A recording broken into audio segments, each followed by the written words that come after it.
What's up, y'all? Welcome back to Twisted 20s. This is a podcast dedicated to reminding you of your God given purpose through personal testimonies, trials, and personal revelations. I believe that each and every single one of us was created with a purpose, for a purpose, and it is up to us to align with it. I'm your host, T. Louise, and I am so excited for today's episode to be able to share such a personal testimony with you guys, a personal revelation that I have been going through over the course of the past couple weeks. Um, and that's why I call this episode, Why Do I Keep Doing This? Why do I keep moving in stagnation? Why do I keep being disobedient? Why do I keep being fearful of what God has in store for me? And so I hope that you guys are excited for today's episode as well. And if you guys would love to be a co-host on Twisted 20s, I would love to have you. And you can email me a 1 to 2 minute video at submissions@twisted20s.org. And if you don't want to be a co-host, that's cool too.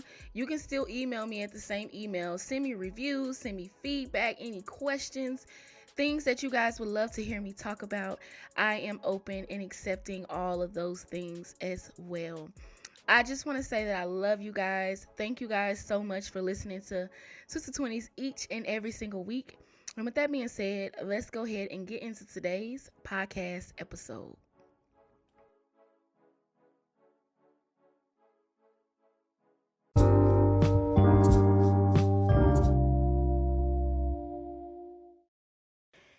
All right, y'all. So I wanted to do this episode because why do I keep doing this? Is a question that I ask myself for weeks. A question I asked myself that literally led to me having or feeling like I was having a quarter life mid crisis. Not just a mid crisis, a life crisis, but an identity crisis. I was just having crisis in a few aspects of my life.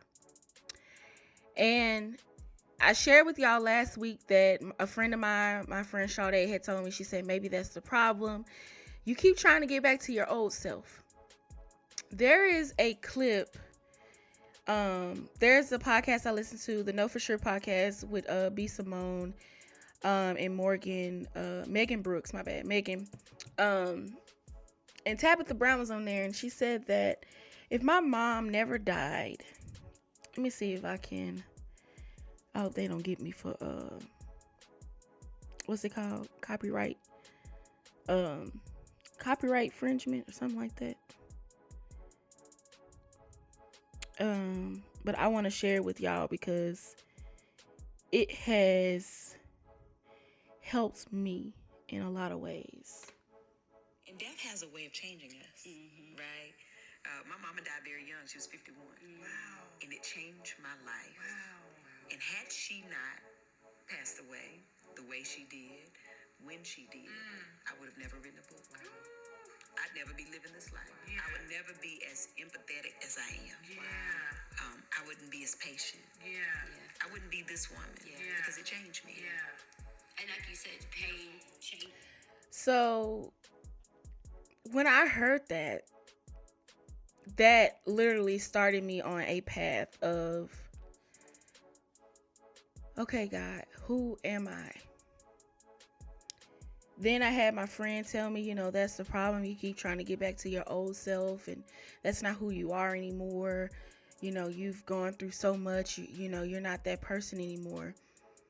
And I was breaking down. I'm like, well, God, who am I? Who am I after I've lost my mom? Who am I after I've experienced so much grief, so much trauma, so much heartache? Who am I? And I didn't realize that I was staying stuck in a place of grief, a place of disbelief, a place of lack of faith, a place of anger, a place of disappointment. There were so many places that I was staying stuck. And God led me to writing. He gave me some writing prompts, and I will share them with you in the end. But I'm going to tell you a little bit about them now. God told me, he said, write down things people have said to you that have kept you bound, things that have beat you down. And I so far have written about 5. I've written 5 people down, what they've said to me and how they made me feel and how they impacted my life. I didn't realize that these things that people had said to me, I had literally taken them on as my identity. So now that I have let go of these things, because I believe that when I wrote them down, when God gave them to me and I wrote them down, I believe that that was me letting them go. So now after I have written these things down and I've let these things go, now I'm going through this phase of God, okay, now that I'm letting go of these identities, these things that people have said about me and that I've picked up and taken on and became, who am I? Who is T. Louise really? Who am I really? I didn't realize that my hangups were keeping me in a place of sacrifice. I was sacrificing my peace. I was sacrificing my purpose. I was sacrificing who I'm truly called to be. I was sacrificing what God really has for my life. I didn't know that. You probably don't know that what you are going. I'm going to share this with you. I wanted to share this later, but it's already on point. My pastor said last Sunday, he said that what I am distracted by, so I will put it in my own terms for the sake of my podcast, what you are hung up on, that place that you are staying in, is never as important as what you are distracted from. So in other words, what you are distracted by, what you are hung up on, what place you are staying in is never as important as where God is trying to take you, what you are holding yourself back from. Things I've learned about myself over the course of these past couple weeks is, man, like, I know that I'm only on the cusp of understanding who I am and, you know, what God is really doing through me. But first of all, I am a creator. I've always been a creator. But I'm just truly learning who I really am. And I'm not fully there yet, so I really don't have too much to share about that yet. But what I have learned about myself is that I am capable of finishing things. I am capable of being consistent. I am capable of putting out content. I am capable of being confident in the assignments that God has given me. And so I just encourage you that in this time that you really realize that it is time. It is time for you to get up from this place that you've been stagnant in, this place that has kept you bound, and get up and move. Get up and move from this place that you have been stuck in. Another thing I've learned is that Pastor Marquette, I talk about him all the time. Pastor Marquette says that faith gives you access to a world that says anything is possible, where trust keeps you in a world that says only what I have experienced is possible. I used to think that I could only experience certain things out of life. I used to think that what I wanted was unattainable. But God says otherwise. Pastor Marquette also says that you have to begin to replace the evidence that you have built. Meaning all these things that I have written down that people have said about me, that have kept me bound and beat me down, I have to replace those things with what God says about me. And begin to allow him to show me who I truly am. Show me who he is in my life. Because if you haven't dealt with your past, you cannot see the present. You will not be able to live in the present. Because you're always going to be bound to what someone did or what someone said or what happened to you in your past. And I was so bound to things people said. Like I will share a few things with you. I'm not going to say their names. I will share the statements and what I wrote. One of the things was someone told me one time that in the middle of a heated fellowship, the person told me that you do not know business. And right around this time was when my business had failed. I felt like a failure. This person's words only reconfirmed what I thought about myself. But because that person had such an impact on my life, I believed them. And I took on their words and I allowed myself to believe that I did not know business. And so even down to I've shared this statement before about when I was in elementary school and the kid has said, you are the big sister fat girl.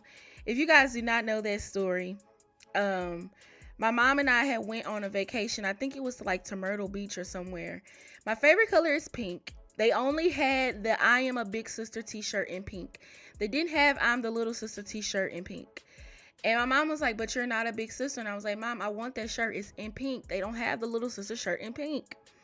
So my mama was like, okay, fine, get the shirt. Just get it. I was so excited to wear that shirt back to school. And when I got to school, the kid said, yes, you are a big sister, fat girl. Do you know that one statement changed the trajectory of how I saw myself for 20 plus years? 20 plus years, I have always seen myself as the fat girl. It didn't matter how much weight I lost. It didn't matter how much weight I gained. It didn't matter. I always saw myself as a fat girl. It didn't matter if I lost 20, 30, 40 pounds. I always saw myself as a fat girl. And when God revealed that to me, I said, wow. So sometimes we literally have to go in the past so that we can move in the present. And I didn't understand that until God told me to write down these things.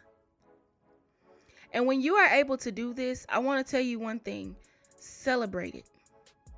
Celebrate each step that you take. I went from not celebrating my steps because I felt like, if I'm not showing a lot of progress or I'm not showing huge results, it's not a step or it's not a progress to worth celebrating. But it is. You have to celebrate every step. If you normally sleep till 2 o'clock, but you get up at 12, celebrate that. Celebrate that. If you say you're going to be consistent posting on Instagram, you only posted twice this week, celebrate that. If you made one video when you know you were supposed to make 3, celebrate it.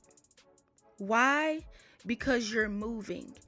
Sometimes we put so much on ourselves. Oh, well, I didn't do all 3 videos, so I have nothing to celebrate. Yes, you do. You want to start a business? You looked into getting vendors today. You contacted and reached out to vendors. Celebrate that. You set aside $20 to go towards your business. Celebrate that. You started that fast. Celebrate that. You completed one day. Celebrate it. So what? You messed up today. You did it yesterday. Celebrate. Or if you messed up yesterday and you started again today, celebrate it. Celebrate every single step. Because what happens, my pastor says that what happens is when we don't celebrate us, he said that we don't celebrate steps, we celebrate arrivals. And he said that the moment you took your first step, you were successful. So in every step that you take, you are becoming successful. And I didn't see it that way. I was like, oh, well, I don't have no finished products. I don't have nothing to show for. Every episode that I record and I finish, I'm celebrating. Because it's me completing something. I've been consistent with this podcast, I think, since February of this year. I mean, God has been giving me so many topics. Back to back, back to back, back to back. Next month's episodes are going to be fire as well. I'm so excited for next month's episodes. Okay? Next month's episodes, I think I'm going to talk about friends. Some of us are being kissed by Judases. A lot of us don't have friends and we've built walls up because we don't trust them. Because we've been hurt. You have to embrace your process. You're going to keep doing what you're doing until you go backwards. Sometimes we have to go back. We have to go to the past. And we have to do some self-reflection and figure out, why do I keep doing this? Why do I keep complicating God's direction for me? Why don't I believe in myself? What did my mom say to me when I was 10? What did my peers in school say about me that made me look at myself differently? Sometimes we literally have to go backwards in order to move in our present time.